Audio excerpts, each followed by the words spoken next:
Bonjour chers frères et sœurs en Christ, que la grâce, la paix et la miséricorde de notre Seigneur Jésus-Christ vous soient abondamment multipliées.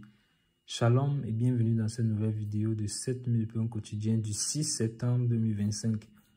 Nous poursuivons notre lecture dans le livre des Actes des Apôtres chapitre 7 et nous allons lire aujourd'hui le verset 38. Donc, qu'est-ce que nous sommes en train de voir dans ce verset ou dans ce chapitre?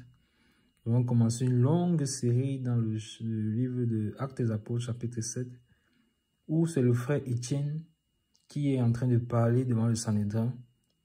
Pour sa défense, il se trouve seul devant une meute qui veut sa mort, qui en veut à sa vie. Un peu comme le Seigneur s'est retrouvé seul devant cette meute-là de chiens qui en voulaient également sa vie. Et qui l'ont fait mourir. Et nous verrons également que plus tard, Étienne lui aussi va mourir. Mais nous verrons certainement, si le Seigneur le permet, là-dessus, dans les prochaines vidéos. Et ce que nous voyons également, c'est que pourquoi est-ce qu'il est en train de se défendre? Parce qu'il a été accusé injustement. Des personnes ont été monnayées pour l'accuser faussement. Il se retrouve donc devant le Sanhédrin, il est obligé de prendre sa défense. Mais il n'est pas seul. Alléluia, il n'est pas seul. Il n'est pas seul parce que le Saint-Esprit est avec lui. Dieu est avec lui. Le Saint-Esprit est en train de parler au travers de sa bouche. Parce que Jésus avait fait la promesse selon laquelle, se retrouvant devant de telles situations où il faut se défendre devant les juges, lorsque nous sommes amenés en justice, traînés en justice à cause du beau nom que nous portons, alors lui-même se chargera de parler à notre place. Et c'est ce que nous voyons. Imaginez-vous que dans tout le chapitre 7, ce n'est qu'Étienne qui parle. Tout le chapitre 7, il est en train de parler pour sa défense. Et c'est le plus long chapitre de l'Acte des Apôtres. Voyez à quel point il était rempli du Saint-Esprit. Et dans le chapitre 6, la parole de Dieu avait déjà donné le témoignage sur lequel, effectivement, il était rempli du Saint-Esprit. Il avait un bon témoignage. Il était plein de sagesse. C'est d'ailleurs l'une des conditions pour lesquelles il avait été choisi parmi les 7, avec 7 autres personnes par les apôtres pour être ceux-là qui devaient servir maintenant la nourriture aux bien-aimés. Donc, encore une fois, nous devons être remplis du Saint-Esprit, être encouragés à désirer davantage sa présence. Désirer davantage sa présence. Et donc, le Saint-Esprit parle au travers d'Étienne, a pris les Écritures depuis le livre depuis Abraham et a remonte les prophètes pour montrer à son auditoire que Jésus-Christ qu'ils ont crucifié est celui qui devait venir et qui vint, le Messie qu'ils attendaient, qui se sont complètement fourvoyés dans leur calcul, dans leur plan. Ils n'ont pas su reconnaître le roi d'Israël lorsqu'il est venu parmi eux. Il a marché, le royaume de Dieu a marché avec eux, mais ils n'ont pas su reconnaître. Il ne faut pas qu'il en soit ainsi pour toi qui es en train de m'écouter. Il ne faut pas qu'il en soit ainsi pour toi. Jésus-Christ est venu. Est-ce que tu l'as reconnu? Il est venu il y a plus de 2000 ans. Ils nous sommes à plus de 2000 ans. Et tu ne reconnais toujours pas que Jésus-Christ est venu? Mais pourtant, il viendra bientôt. Mais en tant que juge. Et quand il viendra en tant que juge, la grâce sera terminée.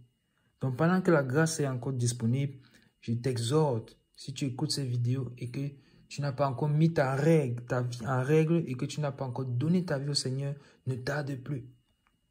Et c'est tout simple pour le faire. Il faut simplement croire à son sacrifice à la croix. Croire qu'il est le Fils de Dieu. Croire qu'il a donné sa vie pour que les hommes soient sauvés. Te repentir de tes péchés. Reconnaître que jusqu'ici, tu as vécu ta vie en suivant tes propres voies. Mais que désormais, tu remets ta vie à Dieu. Et que tu abandonnes les voies du monde, la voie du péché. Et tu te fais baptiser au nom de Jésus-Christ. Et voilà comment simplement tu hérites de la vie éternelle. Le Seigneur a fait tout. Dieu nous aime tellement, tellement qu'il a donné son Fils. Il a rendu le salut tellement facile et accessible que c'est si simple que ça pour venir à lui. C'est vraiment si simple que ça. Donc, sois véritablement encouragé. Ne tarde plus, nous vivons les temps de la fin. Le Seigneur Jésus-Christ revient bientôt. Je vais donc lire aujourd'hui le verset qui nous concerne, c'est le verset 38. La parole de Dieu déclare: c'est lui, parlant de Moïse, c'est lui qui, lors de l'assemblée au désert, étant avec l'ange qui lui parlait sur la montagne de Sinaï, et avec nos pères, reçu des oracles vivants pour nous les donner. Amen. Donc, on est toujours en train de parler de Moïse. Moïse a déjà dit dans le verset précédent que Dieu vous suscitera un prophète comme moi. Et l'information maintenant de ce verset-ci que nous sommes en train de lire, Jésus nous informe que c'est pas Moïse qui causait avec l'ange qui lui parlait dans la montagne et qui parlait aussi avec nos pères. C'est-à-dire qu'on voit déjà clairement que l'ange de l'Éternel, en fait, causait aussi avec les pères. Quand Moïse dit avec nos pères, en fait, ou bien Étienne parle de Moïse qui disait que il parlait avec nos pères, ça signifie que on parle d'Abraham, d'Isaac et de Jacob. Et nous l'avions déjà vu d'ailleurs dans les versets précédents. Et nous comprenons donc que souvent dans la parole de l'ange éternel, c'est l'Éternel lui-même. Et vous voyez donc que Dieu n'est pas le Dieu des morts mais des vivants. Donc voilà encore une petite révélation que nous avons ici là concernant l'ange de l'Éternel. Il parlait avec nos pères et c'est lui qui parlait avec Moïse dans la montagne. Nous savons que celui qui parlait avec Moïse dans la montagne, c'était Dieu, Dieu lui-même. Et c'est de Dieu donc qu'il a reçu justement ces oracles vivants pour nous les donner. Pour nous les donner. Et encore une fois, on voit l'image de Jésus-Christ. Souvenez-vous que il fallait qu'il y ait un médiateur. Moïse était le médiateur entre Dieu et les enfants d'Israël. C'est-à-dire que lorsque Dieu voulait passer un message aux enfants d'Israël, alors il passait par Moïse pour le leur donner. Et lorsque les enfants d'Israël, eux, n'avaient pas de message à passer à Dieu, mais plutôt, ils étaient souvent dans la crainte, dans la peur.